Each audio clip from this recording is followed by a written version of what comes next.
Tonight, shocking allegations against the city's top cop. Former Detective Russell Poole has filed suit against the department. Poole says he uncovered dirty cops while investigating the murders of rappers Biggie Smalls and Tupac Shakur. I provided the chief with enough information and evidence that would warrant a full probe, and at that meeting I was ordered not to investigate any further.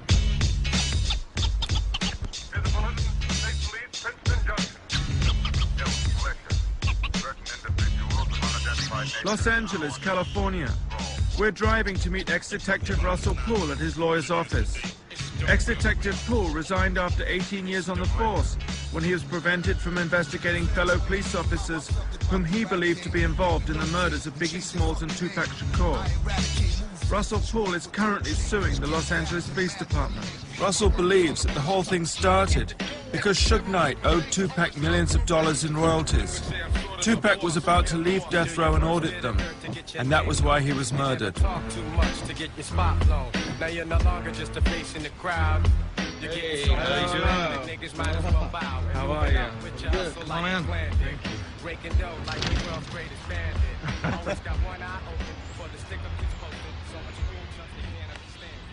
Well, there's Elvis. Russell now follows developments with a case on his computer. Is he one of your favorites? Yeah, I do like Elvis. Russell was an apple pie, all-American kind of cop. His father, an ex-Marine and ex-sheriff, was his hero and role model. Russell is one of those cops who says he bleeds blue. He's an old-school type of cop. So it's great we were able to do this finally. Yeah, well, don't tell Leo.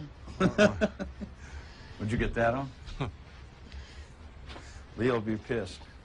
And do you think that there was a connection between the Tupac Shakur killing and the Biggie Smalls killing? Well, that's basically what it appears to be, a retaliation. Okay, and I think Suge Knight wanted it to look that way. Okay, but you know, had we been able to aggressively investigate and had the heart to connect the two and do a thorough investigation, I think we probably would have found out more information. And why didn't you? Well, you know, there's a lot of factors, but I think the fact that law enforcement officers were working for death row, and that was a scandal in itself, okay?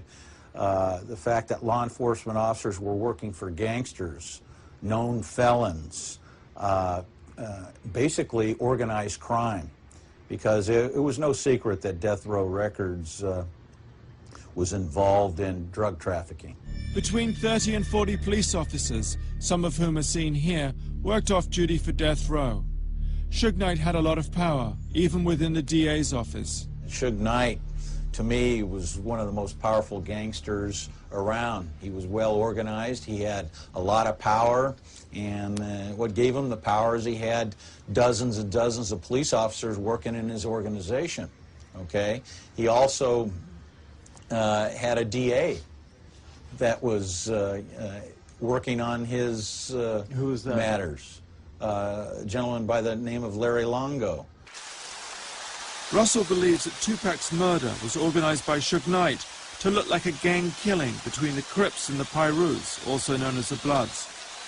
It was the night of the Tyson fight at the MGM in Las Vegas. Here he is being congratulated by Tupac and Suge Knight. Prior to the fight, Tupac was walking across the casino when one of Suge Knight's Pyru homies whispered into Tupac's ear that a Crip was standing nearby. This Crip, Orlando Anderson, was supposed to have stolen a death row medallion. Tupac, keen to impress, rushed over and punched Orlando Anderson, knocking him to the ground. Suge Knight joined in with the kicking. It was for this kicking, a parole violation, that Suge Knight would receive 9 years in prison. 2 hours later, Tupac would be mortally wounded fighting for his life. Russell thinks Suge Knight staged the whole casino incident.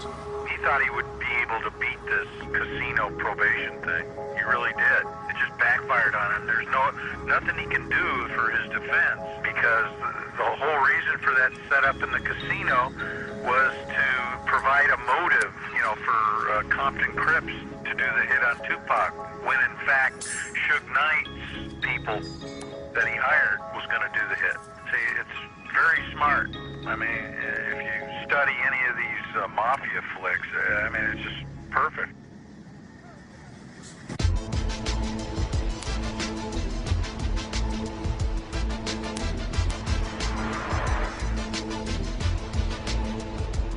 Russell referred us to ex-police officer Hackey, one of the law enforcement officers who worked for Death Row.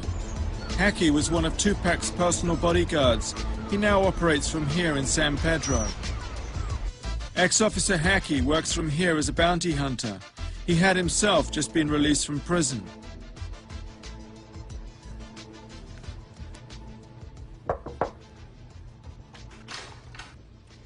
Hello. John, how you doing?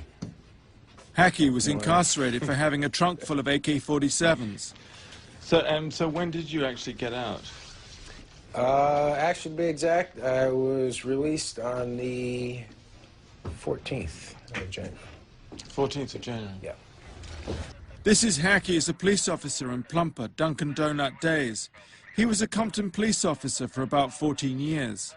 I asked him if being a police officer and working for a criminal organization wasn't a bit of a contradiction. I think primarily Death Row Records, in a sense, hired individual officers, I mean, who were, in a sense, officers who would, you know, as I say, we see but we don't see. But isn't that a compromise? In a sense, I mean, most departments have off-duty work policy. So it's all right to see drugs when you're off-duty, and it's not all right when you're on-duty? I can honestly say, as, I would say that that was compromised. As man as my witness upstairs. Isn't that the word, compromise? Based on the statement you said, yes, but I have never seen any drugs. But you were aware, you said. I had heard, but I have never seen anything with my own eyes. Well, we're going backwards because you were aware about 30 seconds ago. I was aware of certain things, but I've never seen any drugs. Right. Hackey witnessed heated money disputes between Tupac and Suge Knight. At the time of his death, Tupac was owed over $10 million by Death Row. Just before his murder, Tupac told Hackey and others he'd be leaving Death Row and taking unreleased songs worth more millions with him. Hackey regards these as the real motives for Tupac's murder. He complained, though, that my questions were too vague. So you think what? You think I should be more specific? Be more specific and direct with your questions. Okay, do you think Suge Knight orchestrated the hit?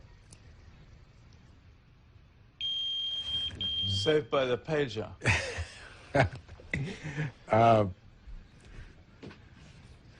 Based upon what I've been told within the industry and based upon what I knew for a fact that was going on, Tupac was leaving a record company, okay, because Tupac didn't need Suge Knight. He'd had several other offers.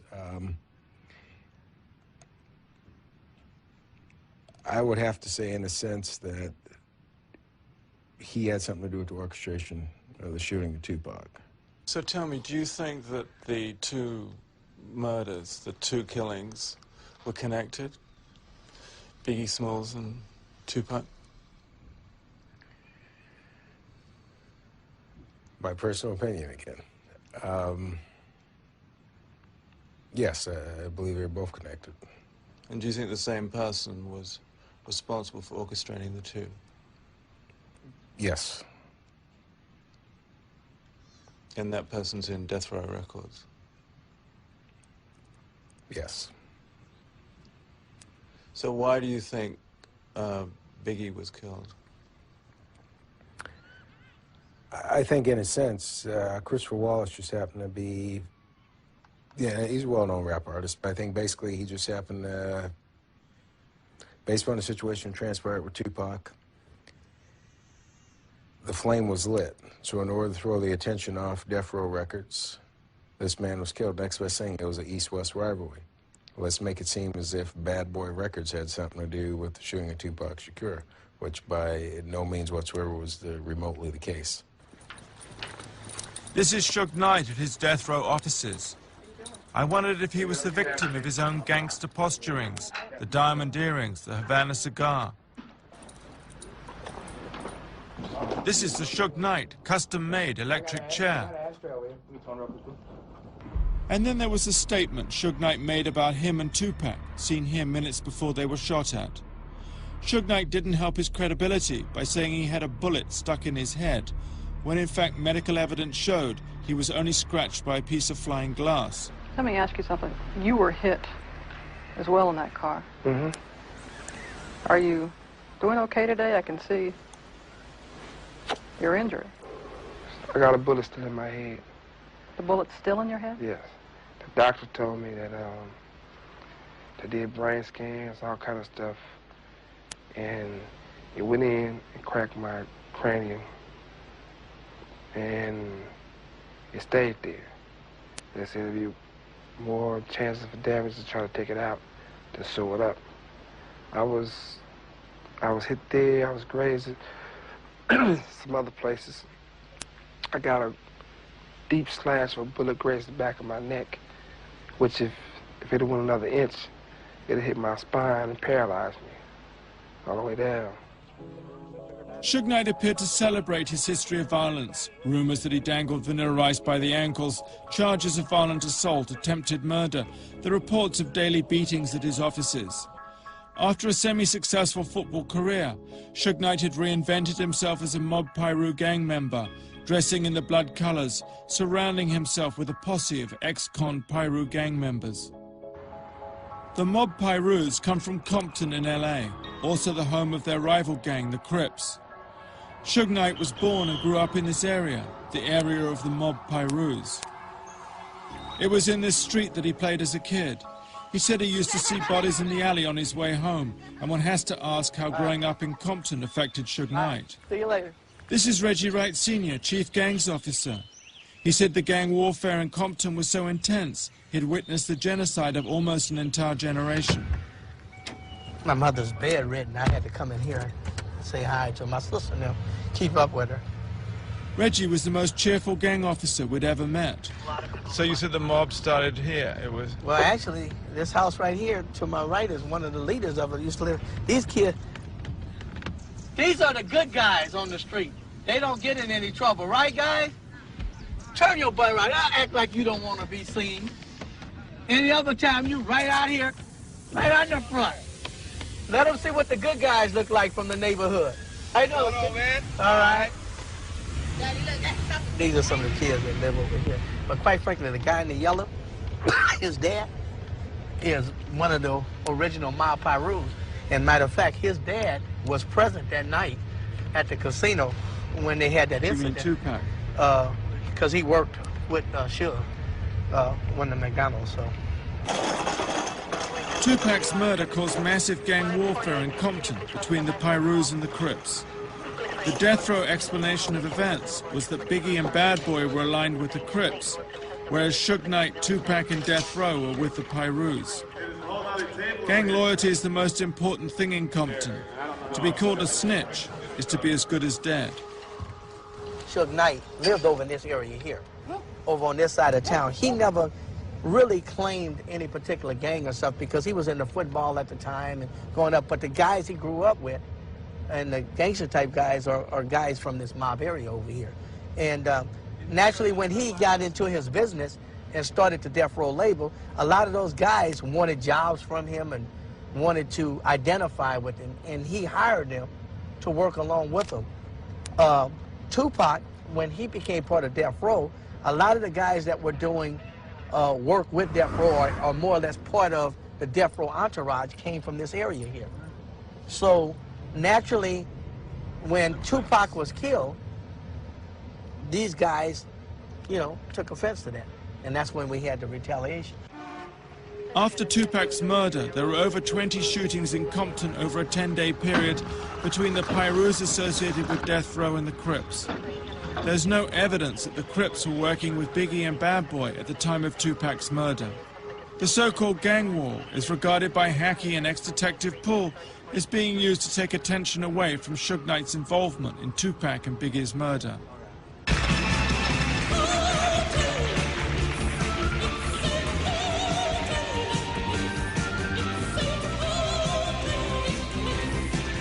This is Tupac at the Milan fashion shows.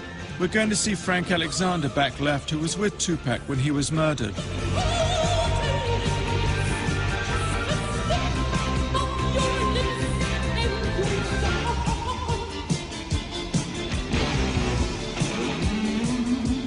Frank Alexander appeared to be the fall guy.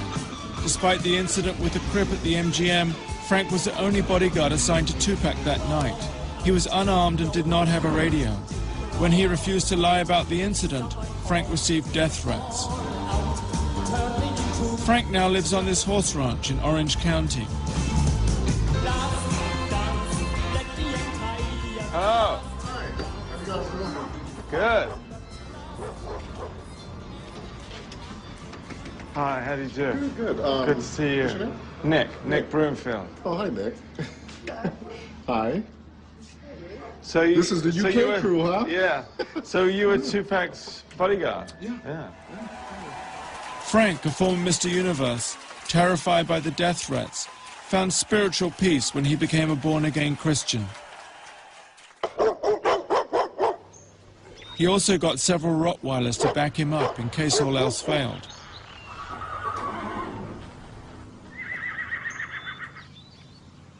Frank put on his favorite cowboy suit. Frank spent the year following Tupac's death severely depressed. He smoked a lot of dope and contemplated suicide. Frank wrote a book about his experiences as Tupac's bodyguard called Got Your Back. So, and what do you think? I mean, you mentioned in your book that there were, rumors that it was an inside job.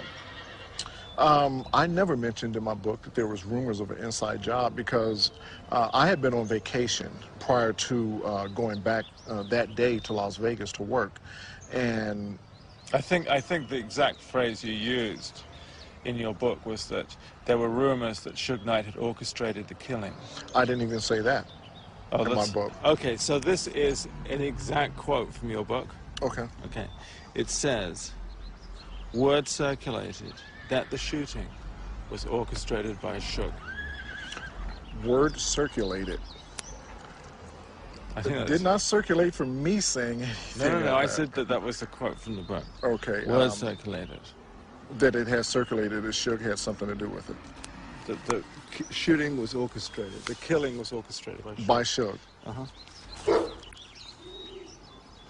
You're going to let the dogs on me? Yeah. No. Because I think in the book you also said that you were frightened that Suge wanted to kill you. It wasn't that Suge himself or had anyone say that he wanted to kill me. I was getting death threats. I got death threats indirectly through employees that were still at Right Way, people that I knew that were friends of mine. Or other policemen? Or?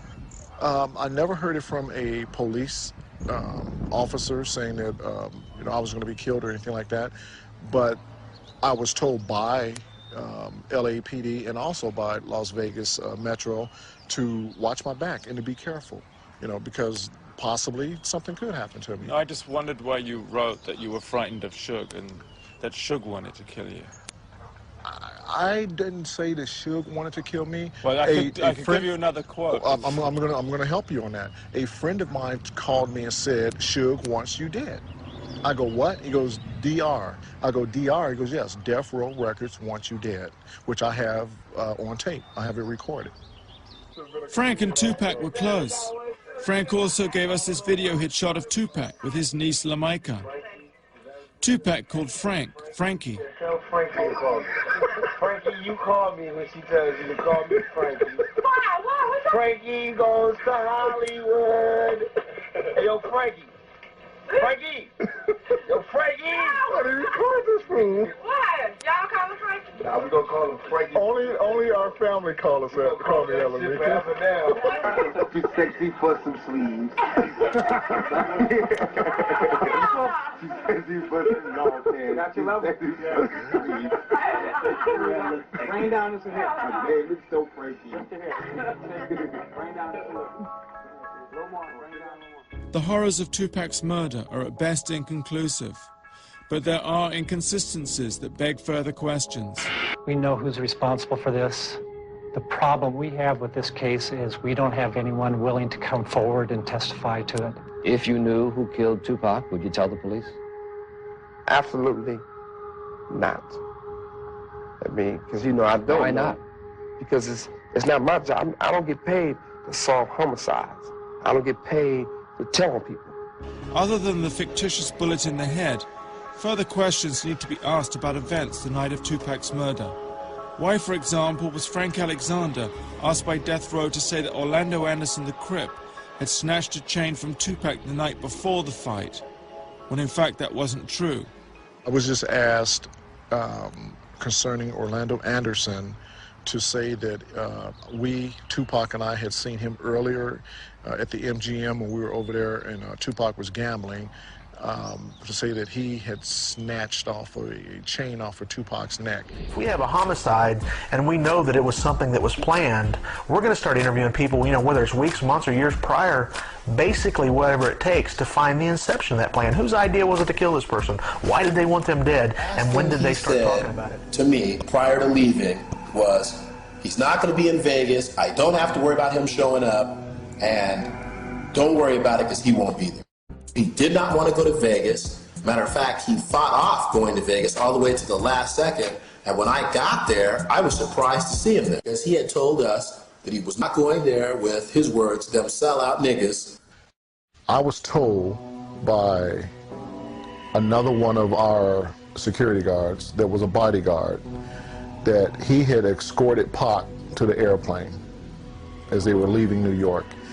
And Tupac told him, specifically told him, that he was a dead man walking. Right. Told us not to carry any weapons. Never have they told me to leave my weapons, either in my room or my car. So they were asking us to guard Pac and Suge and everyone else completely armed. We had never been told to leave our weapons. Why would I leave my weapons in a vehicle or in the hotel room, and I'm personally guarding Pac in one of the most hottest places to be? And what that's going to make it is a bodyguarding incident where you would be, only thing you would have on you is your person. And Michael Moore made the, biggest, hoorah about the weapons. I informed Reggie that I wasn't taking my weapon off for no one. My gun did not belong to Right Way. It was my personal gun, and I was going to carry it, and that's what I did. When he died, I was just like, whoa. You know what I'm saying? It kind of took me by. Even though we was going through our drama, I would never wish death on nobody, you know what I'm saying? Because ain't no coming back from that. So it kind of turned me down a little bit. But at the same time, you got to move on. I felt for his moms, for his family or whatever, but, things got to move on,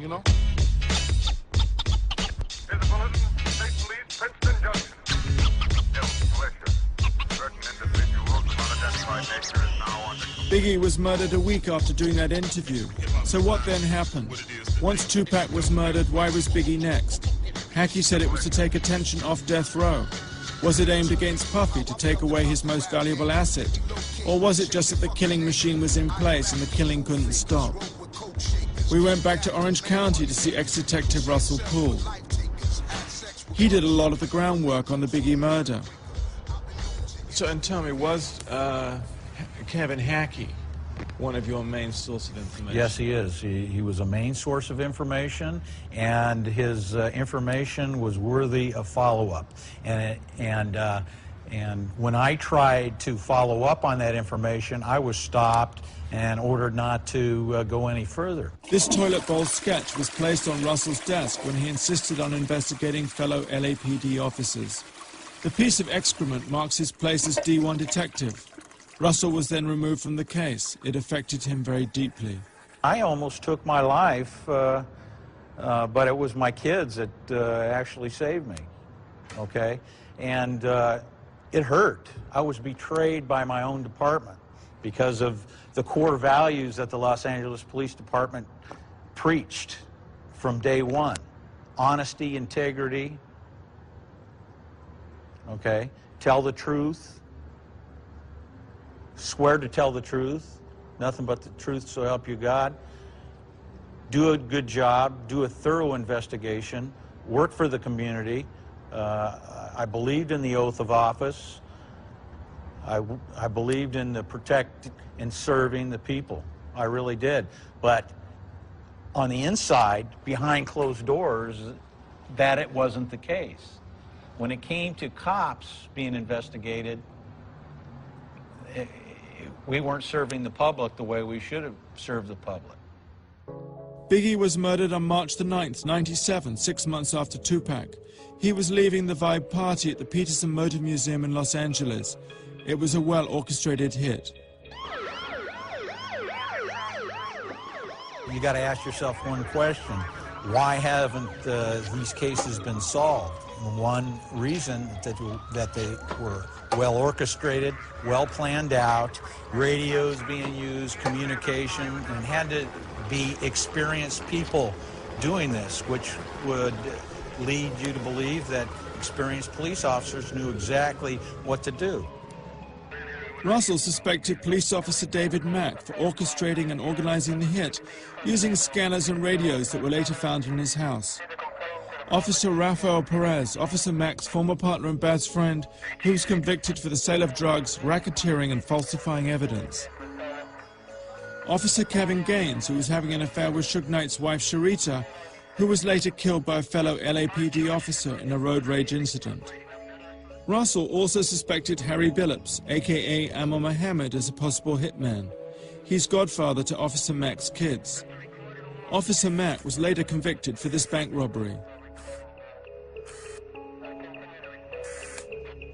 You had a witness in Biggie's entourage who identified David Mack as being at the Peterson Museum. The car used in the case was a black SS Chevy Impala, and David Mack owned one of those. The fact that David Mack took family illness days off just prior to the Biggie Smalls case, which indicates there had to be some planning, and he couldn't be bothered with going to work. Officers Mack, Perez and Gaines were part of a bigger police scandal, the Rampart scandal, linking officers throughout the LAPD to various forms of corruption. Officer Mack was born and grew up in the same area of Compton as Suge Knight. He's also a self-confessed member of the mob Pyrus. Here he is wearing the colors of the Pyrus. Officers Mack and Perez did everything together. Their loyalty was always to each other. Police officers Mack and Perez used to pick up girls at lap dancing bars. It was there that they also met someone called the bookkeeper, who is now himself in jail.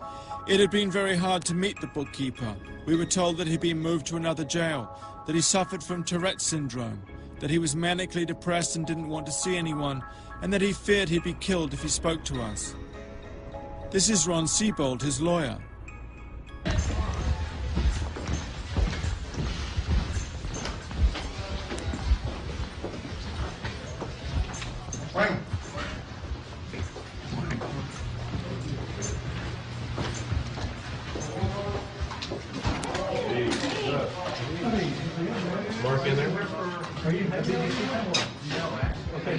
This is Mark Hyland, the bookkeeper.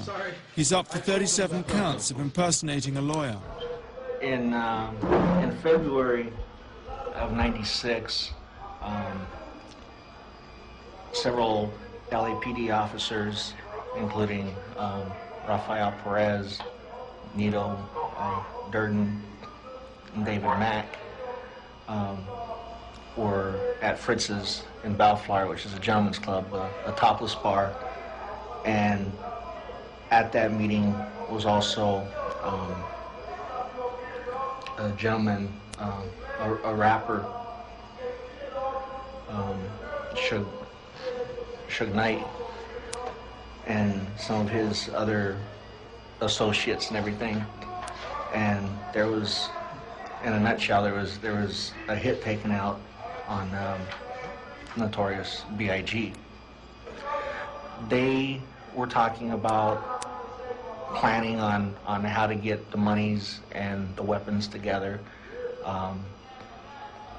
One of the individuals, I do not recall who, said, "Why don't we just get them from evidence like you normally do?" And they all kind of laughed and chuckle and everything at that point. My jaw about dropped, realizing that, yeah, there's a lot of booze going around here and a lot of drugs going around, but these guys seem very serious. I mean, they were serious. Subsequently, I got immunity on this, right? Federal immunity. Basically, I then I transported. Mark, you have federal immunity. This is what we talked about before these people came in. Right. You do not have district attorney. You do not have immunity from the state. Okay? Okay. But I transported monies interstate between Los Angeles and Phoenix to arrange the hit on Biggie Small. And how many times would you say that you met with Suge Knight? Just a few. Just a few. I never sat down, and I never really knew who he was. I mean, I just knew that he demanded a lot of respect from people. It wasn't until recently that I learned who he is and what he's done. And that's why, like I said, I wish I was making it all up, because I don't know what my life is going to be when I get out. And why did you decide to come forward with this information?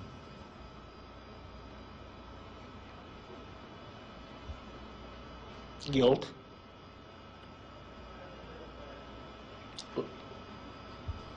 It was wrong. And I didn't want to be involved anymore.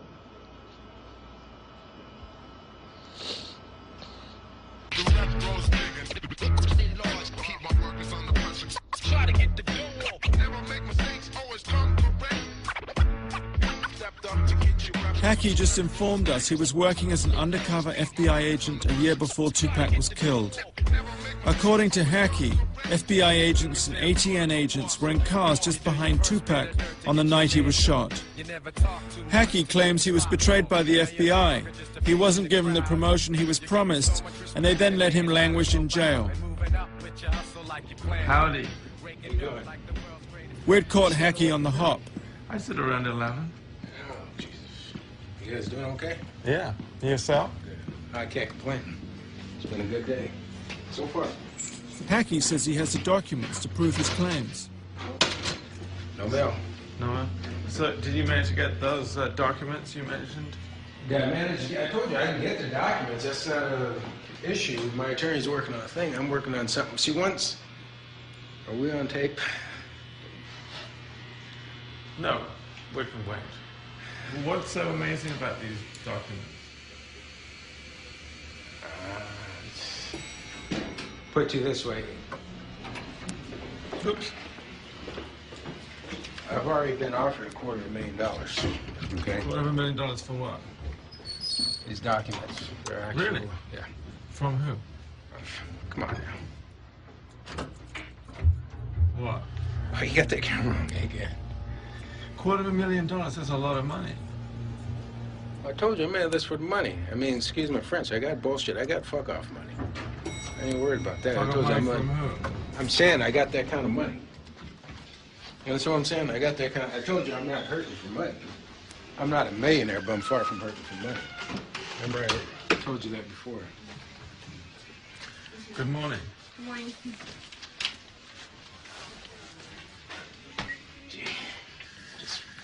There's certain documentations which indicate certain people who were involved all along, certain people... In the killing of Biggie. I would say that'd be a true statement, okay? And there's certain people within the DA's office who've known about these things all along. Now, whether or not someone's actually going to pinpoint that an actual ex-officer killed Biggie, I don't know if they'll ever be able to prove that. But as far as the person who actually did the shooting, far as I'm concerned, I believe probably within 24 hours or even 2 weeks max, I could have the person in custody, guaranteed who the person is. Okay, and LAPD has known this all along. And is this the guy that Russell Poole thinks is responsible, Harry Billups? Jeez. I would say yes on that. Don't ask me why or how do I know this and that. I refuse to answer that, okay? But I would say it's a good guess. It's a good, I'd say 99%. This is the police composite of Biggie's hitman.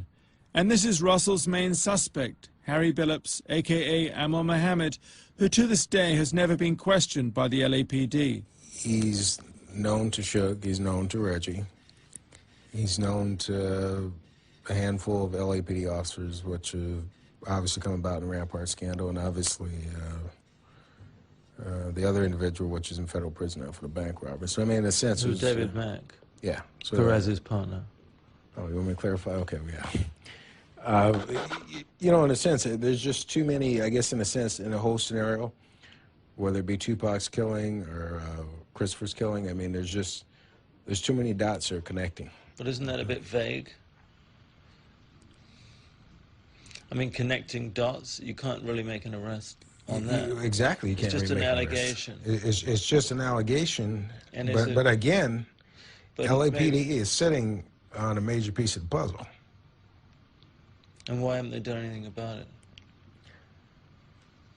You know what, I don't know. Why was Russell Poole taken off the case when he originally brought, hey, Chief, you know, there's corruption, stuff's been going long gone on in the department. Let's move Russell somewhere else. You know what I'm saying? Why are a lot of things done?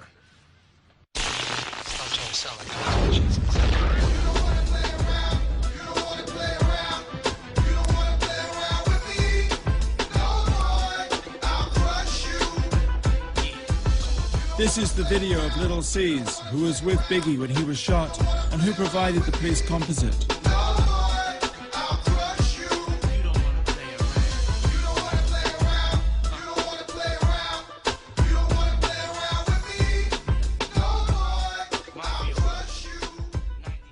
After many failed attempts to get Little C's, Valletta, Biggie's mum, took over. This is Miss Wallace. This is Miss Wallace. I'm fine, thank you. Did C's leave us yet? Yeah. Don't you dare park on the other side. Park over here. And finally, here was Little C's, the main witness to the murder. How are you? How you doing? You all right? I'm all right. Hey, how you doing? All right? Hey, how you doing? All right? Biggie's ashes are kept here in this urn, in his old house where Valletta now lives. See what he does the first thing he came with? What's that? Huh? I had to go just, speak to my boy real fast. How you doing, yo? I'm doing okay. You all right? That's the urn. So every time he comes in, you gotta go over there and touch it. Yeah.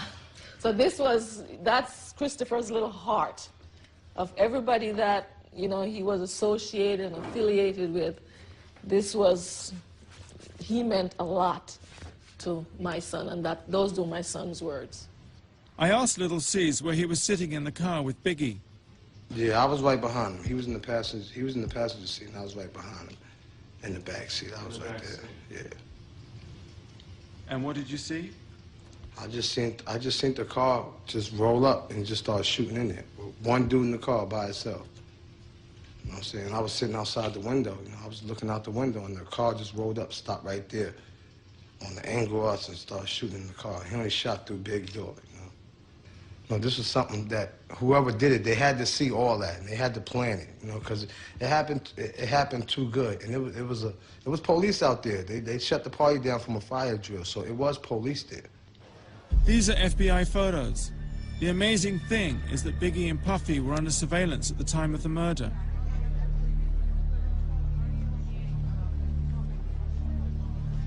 So did you see the FBI? Yeah, I saw them, and after the Biggie death, I had spoke to a couple of police, and I saw a couple of pictures that they had when they was watching us. They were showing me pictures of me, asking me who is that? I'm telling them that's me. And they asked me, who is that? That's Biggie's best friend, D-Rock. That's it. So they were showing you? So they were showing us pictures when they was followers and this and that. And they showed, they were showing old pictures that, you know, that was in this house, you know, that the police had in L.A. So, you know, I was thinking, like, God damn, you know, something real fishy is going on.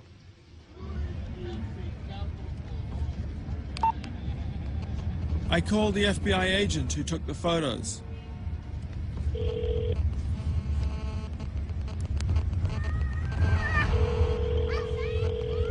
Hello? Oh, hello. Is that Detective? It would be, yes. I was wondering if I could talk to you because I understand that you were following Biggie Smalls and Puffy Coombs at the time that Biggie's... Who are you? My name's Nick Broomfield. Yeah? And I was just...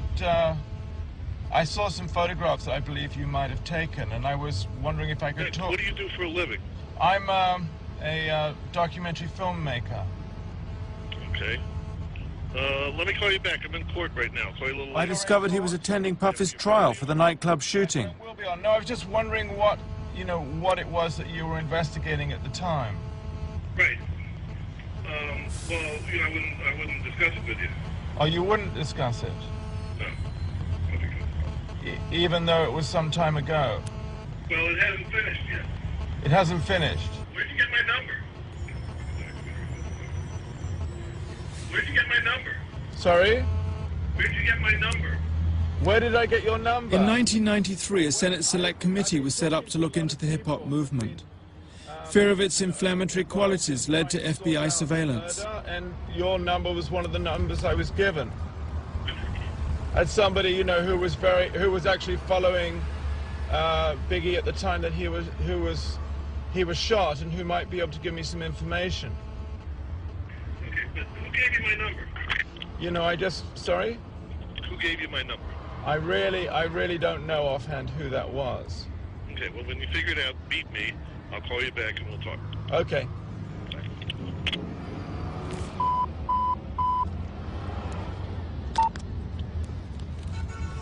We went back to tell Valletta about the conversation.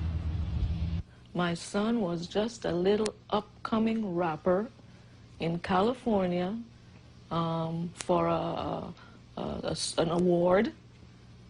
FBI was following him. Were they following him here in New York City? Up there in California, everywhere he was going? Why? I would like to know why. Miss Wallace would like to know why. If FBI was following my son, where were they that night my son was shot? And why is it, if they weren't there, why is it that moment, that night, they were taken off? Those are questions that needed to be looked into. Those are investigations that need to be looked into. Biggie was unaware of what was going on. This was Biggie a couple of days before he was shot. How did it get to that day where you got to watch your back and have bodyguards? I mean, it's not just with rappers, you know what I'm saying? People want to attack anybody that's a large figure, you know what I'm saying? They did it to Jordan, they did it to Tyson, they did it to Bill Cosby, you know what I'm saying? Right. They're going to attack you if you're on top, you know what I'm saying? It's just your job to bob and weave, you know what I'm saying?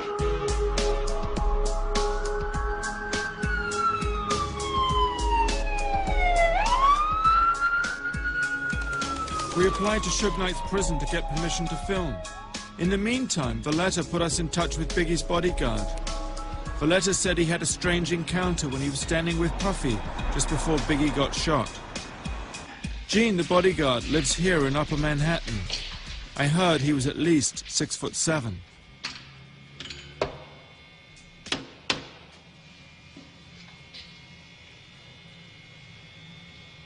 Knocking like that, you gotta be somebody that's scared. You was knocking like you was scared, man. Scared? Yeah. No, I'm not. All right. How do you do? I'm good. I asked Gene why Biggie's friends hadn't been more cooperative with the police. I wouldn't be talking to you if it wasn't for Miss Wallace. You understand? If she wasn't pouring on hard crying, I wouldn't be saying jack shit to you. You understand? I think, yeah, some of the other people in the whole crew should have came forward. Yeah, I believe that. You understand? Because I believe Big is turning over in his grave because people ain't coming to the forefront for his mother. They knew he loved his mother. He cared for his mother, whatever like that. You understand what I'm saying? Everybody do. Everybody care for their mom. You understand? And I just believe that maybe some people should have came forward, and then maybe people just want to just say, listen here, I'm going to leave this shit alone. You know, that's their own choice. I'm going to eat, man. You know what I'm saying? Bad Boy, Biggie, whoever, whatever. If I got to shovel shit for a living, I'm going to eat. I showed Gene the police composites of the hitman. So do you recognize any of these pictures here?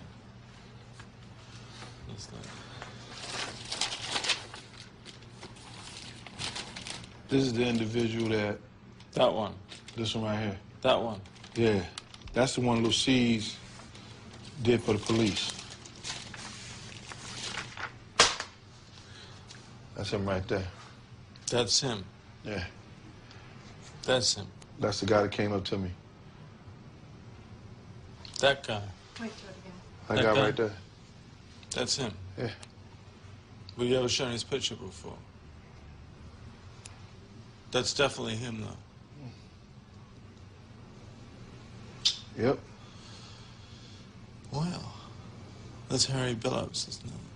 That's who? He's called Harry Billups. Amir Mohammed, right? That's his name. That was the guy.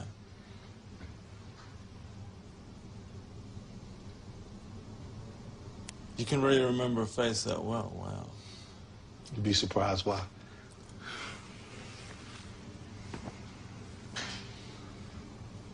I can remember a face. You can? Yeah. Yeah. I believe you, actually. Mm-hmm. I had him to the T before P called me that morning. He said, a guy in the Nation of Islam shot Big. And I said, yo, dog, he had the blue suit, blue bow tie, white shirt, peanut head, receding hairline, brown skin. He was like, yeah, dog, how you know? I said, a nigga came up to me first. I said, he came to us first. He walked up the Puff van. And I got him off. And he was like, get the fuck out of here. I was like, yeah, straight up, for real. He came up there first. It's amazing the police never showed you that still picture before. Can't recall him? Nope. They never showed it to you before. They showed me a lot of other shit. You know what I'm saying? But they absolutely never showed you that picture. I can't recall them showing me that picture. Hi, Russell. We went to play Gene's interview to Russell. Hi. We got this big tape recorder. Who have we got on today? Stevie Nicks. Oh, I'm pleased we got you in your shorts finally. Good. This guy had a stronger cheekbone structure, whereas he looked a little sterner look.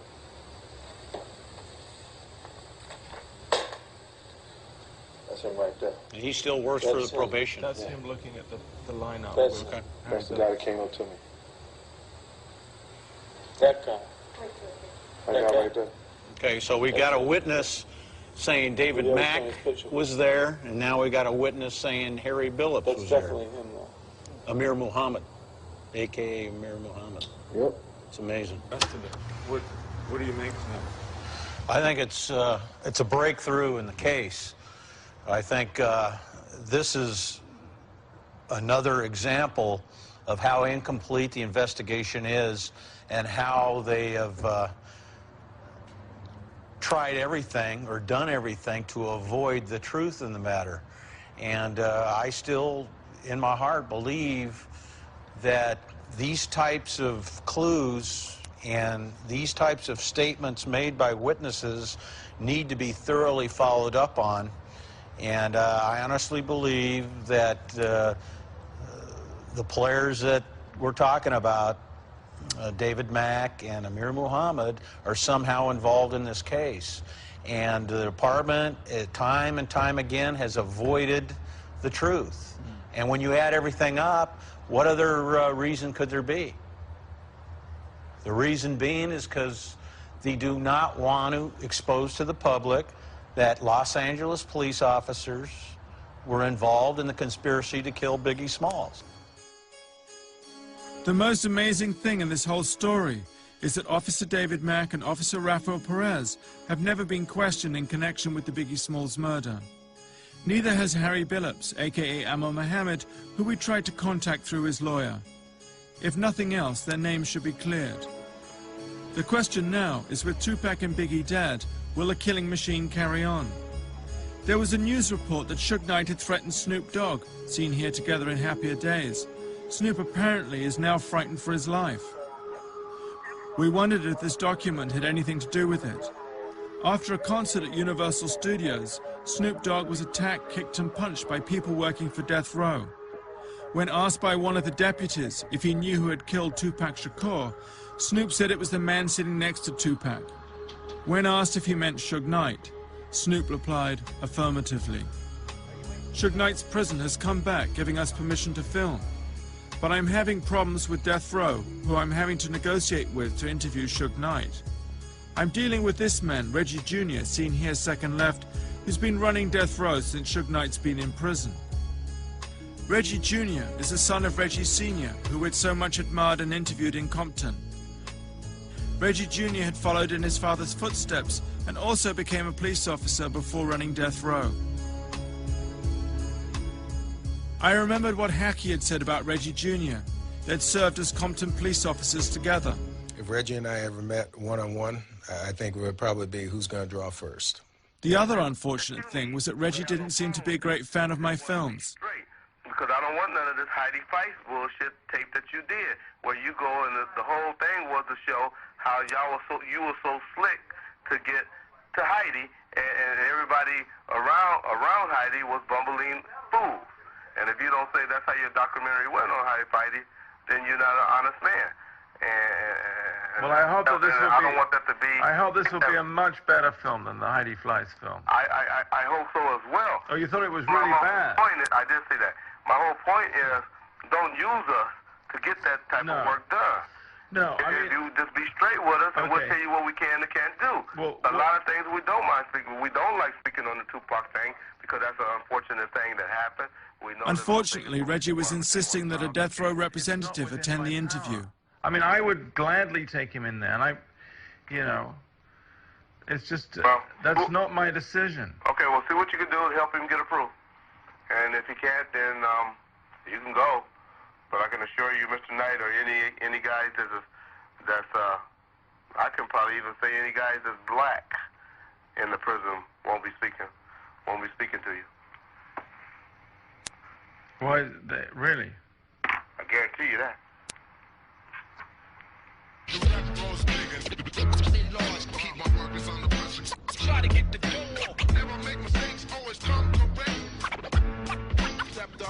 Unhappily, we never did reach agreement with Reggie, but as we still had the prison's permission to film, we decided to go anyway, even though Suge Knight had refused. The camera person dropped out for self-preservation, but the rest of us had overseas passports, so we went anyway. This is Mule Creek State Prison, a maximum security facility in Northern California where Suge Knight has served the majority of his sentence. Charlie gate, please. This is Suge Knight's recreation yard, Yard C. Should we try and find Mr. Suge Knight? Well, we can go out and try to find just about anybody that you want to talk to out here. Oh, yeah. The immediate problem we had was in actually finding Suge Knight, as we hadn't arranged an interview. It's a nice day. I did. Suge's not a worker. He should be out here somewhere. So. I don't know what the warden said, but Suge Knight agreed to do a short interview. I wondered what Suge Knight would want to talk about in this, his first filmed interview at Mule Creek Prison. He's been in for 5 years. I heard he was on the warpath for Snoop Dogg. Hi.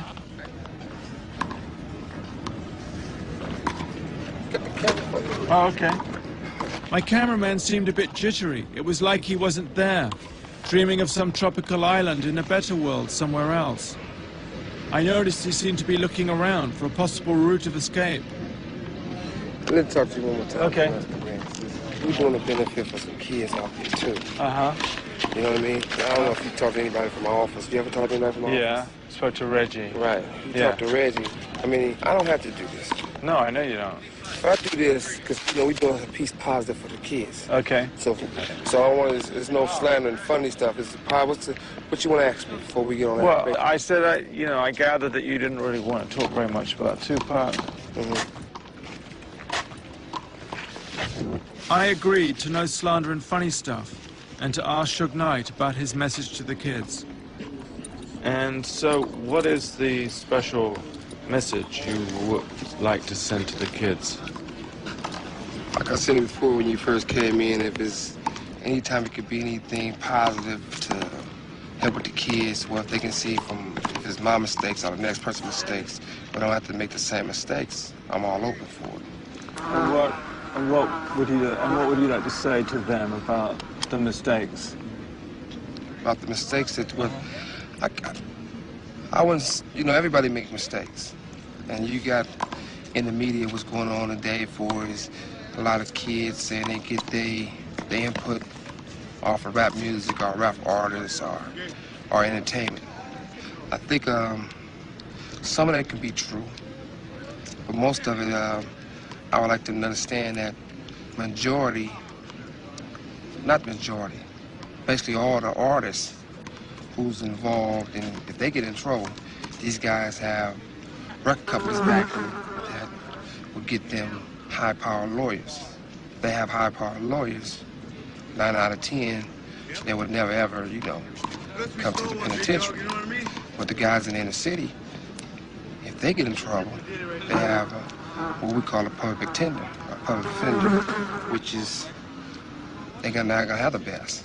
And they go to prison. And they go to prison for a long time. So they shouldn't model themselves on rap stars with big lawyers. No, they shouldn't. And besides that, you know, you have certain individuals who's artists, and they might get in trouble. They might do a few things, but they well-known names, and they're informant for the police. They snitches. Snoop Dogg. And if they get in trouble, they're gonna get a free pass. Like if you hear about it, there's several artists that would never ever come to prison.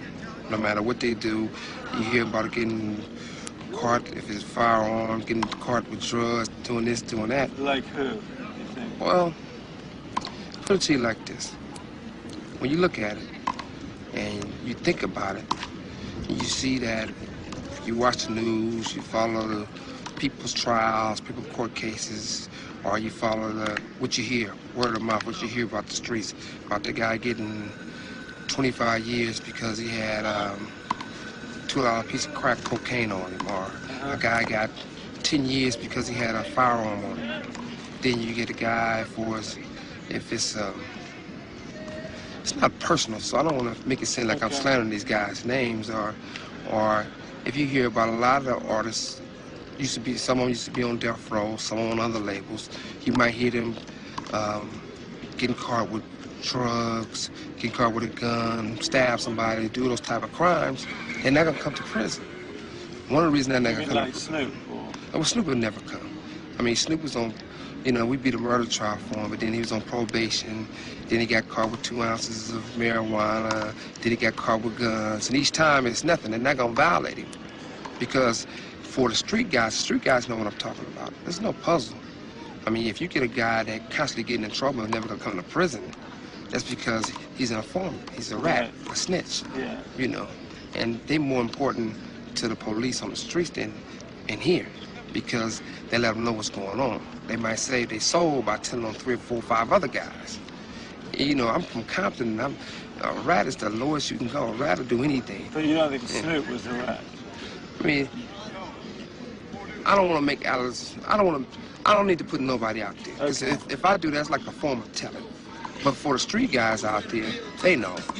They know this guy never come to prison. They know the only way to stay out of prison is one way. And you look at it, I got 9 years. The judge said he watched the tape 25 times. He couldn't tell if I kicked or just broke it up. The victim said I didn't know, but I still got 9 years. I know I was going to have to pay a debt to society before it's come to prison, because if you come from the inner city, you come from the ghetto, and you act up off that block, you'll come to prison sooner or later.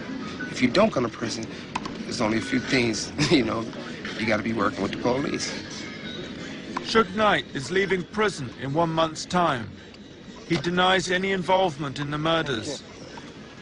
Snoop Dogg is terrified, though. He has trebled his security guards. Kevin Hackey has applied for a special concealed weapons license, citing Suge Knight as the reason. The problem we have with this case is we don't have anyone willing to come forward and testify to it. If you knew who killed Tupac, would you tell the police? Absolutely not. I mean, because, you know, I don't. Why not? Because it's not my job. I don't get paid to solve homicides. I don't get paid. Do you see yourself in 20 years? If God give me breath for 20 more years, I see myself changing the world. Because my thought patterns are so opposite of what's the norm. Really? So I would have to change the world, or I have to be changed by the world. He wasn't just no rapper, he was an activist. This ain't no democracy. Pac knew that the elite was paying the government, the elite on the government, on the president, everybody else. Pac was talking about that shit and they didn't want to hear that shit. They didn't want no young black brother telling these black people in the ghetto that your strings is being pulled by a committee of 300. Moving on. Suge had a look on his face that he knew something was getting ready to go down. There was no doubt that Suge Knight orchestrated the hit on Pac. Now I want to go back to the first hit that took place in New York with Biggie and Puff Daddy. The Tupac article had me pissed off, you know what I'm saying? Because first of all, he dissed my man, said my man turned his back on him, and I know for a fact that didn't happen, you know what I'm saying? And like the rumors that's spreading is on some tip like we set him up, you know what I'm saying? And that's crazy. Puff Biggie knew exactly who shot Pac. I want you to take a close look at Puff Daddy's reaction. He's guilty as hell. The Tupac article had me pissed off, you know what I'm saying? Because first of all, he dissed my man, said my man turned his back on him, and I know for a fact that didn't happen, you know what I'm saying? And like the rumors that's spreading is on some tip like we set him up, you know what I'm saying? And that's crazy. Be the realest shit I ever wrote. Puffy getting robbed like a bitch. To hide that fact, he did some shit he shouldn't have did, so we riding for that. And that nigga that was down for me rested dead. Switch sides, guess his new friends wanted him dead. Probably be murdered for the shit that I said. I bring the real, be a legend, breathing the dead.